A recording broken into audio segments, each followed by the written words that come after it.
Good morning, YouTube. I'm sitting out here in my truck. I'm gonna do a little project on it today.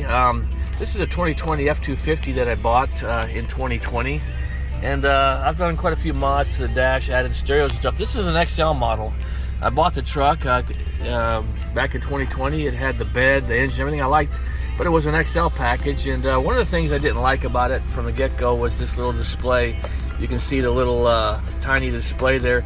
You know, it has all the information you'd want on it, you know, same stuff you'd have in all of them, but it's on this little tiny display. And up here, you know, these are all the analog gauges, and there's no shifter thing in here and stuff. So what I'm going to do today is I found a company out there. I'll share the information in the comment section. They actually do upgrades to this. They obtain either new or used displays. They program them with your mileage and all the stuff that's relevant, and they send them to you, and you take this one out and put the new one in and upgrade this display. So that's what I'm going to do today.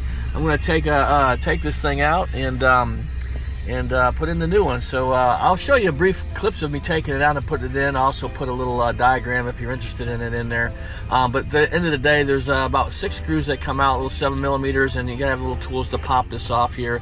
Not a big deal, and one connector. Suppose it only takes about 20 minutes to do, but it's going to transform this dash when I put the new cluster in. So I'll show you that. Stand by.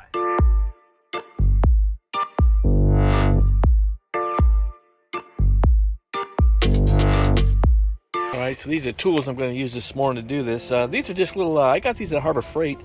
These little plastic tools are good for pulling panels off so you don't scrape them up and stuff. So I'm going to use these. I got to get in here and pry these trims off, and I'll show you that in a minute. But anyway, and then the only other thing you're going to need is this little 7mm. I've got this on my little 1/4-inch drill here. But anyway, that's all that's needed for tools on this project. So yeah, I'll get started and show you. Just wanted to give you the tool heads up here real quick though. Okay, so I've taken this tool right here, and I've kind of, you can just see these little clips on here. I just got to literally get the tool in and pop this off. I'm just gonna let this lay down here. This is the bottom part here, and I'm gonna be getting into these screws here. There's one on this side, and there's one over here on the bottom, and there'll be a couple on the top.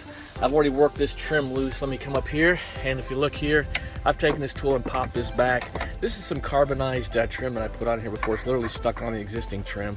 Kind of like the look, but anyway, I've got all this off, so kind of hard to film and do this. So I'm going to pop this off. There's a little piece in here, and I'll show you the screws to get the actual cluster out. But that's all there is to it so far. Okay, so I've got that trim off. You can see it's all popped off there. I got a screw here and a screw down there, and there's one just like it on the other side down there. And I get those out, and this cluster should lift out, and I unplug it. I got the ignition on right now because you have to move the shifter down to get it out of the way when you do that. I'll take the key out and turn the power off before I do all that. But anyway, I wanted to give you a look. So it's really just getting that trim off like I showed you. 2 screws, take that off down at the bottom, and then you got these 4 on here, 6 screws total. Okay, so if you can see in here, this is what it looks like with the K. It's just this plugs back in and it goes back in. Here's the one I just took out. You can see here in my hand. So I'm gonna go get the new one and put it in. All right, so here's the new one in my hand here, and I just gotta, the plug back there is the same and all that. So literally gonna stick this down in the dash. It just goes over the steering wheel like this, and you gotta finagle it back in there, and then you finagle it back in there and you just plug it in. So that's what I'm fixing to do. I'll show you when I got it plugged in. It's too hard to video me doing it, but you'll be able to figure that out easy enough. All right, I got the trim snap back on after screwing in the screws for the display, plugged it in. All said and done, this thing took me about 20 minutes. Probably could do it in 10 if I were to start over. I'm gonna go ahead and turn the truck on here, and we'll see what the display looks like. There you go. Get that thing to stop beeping at me. Anyway, this is the display. Really a big improvement over the other. As you can see, I've got the chrome around the speedometer and stuff now, the better backlighting, this little gear display. One of the things I really like about it as well. Go ahead and put this thing in drive.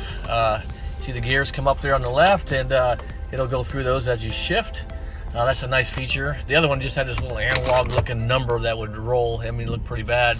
Anyway, one of the other screens that I've got that's all new for me as far as the information goes is the 4-wheel drive one. You can see when I put this thing in 4-wheel drive, the little blue shows the drive now to the wheels, and you got the tilt and roll axes there, which is nice when you're going off-road. You can see your inclines.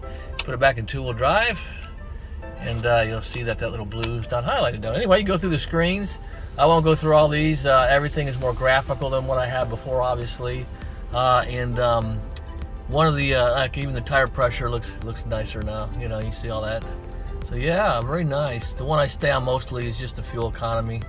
As I drive, just get the bar graph. But anyway, I am all finished. Like I said, it took me 20 minutes. If I was to do one again, it'd probably take me 10 since I know how to do it now.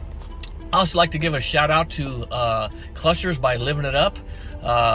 Dave made it very easy to do this. I'll leave his information in the comment section. But if you want to have an F-150 or an F-250 and you want to upgrade your display from what you have, I can highly recommend his services. He was very quick to answer emails and ship and all that kind of stuff. Very pleased here. Anyway, I'm going to cut this video off right here before I bore you too much. And I'd like to encourage you to hit like and subscribe. It's really important to my website or my YouTube channel here. So thank you and have a good day.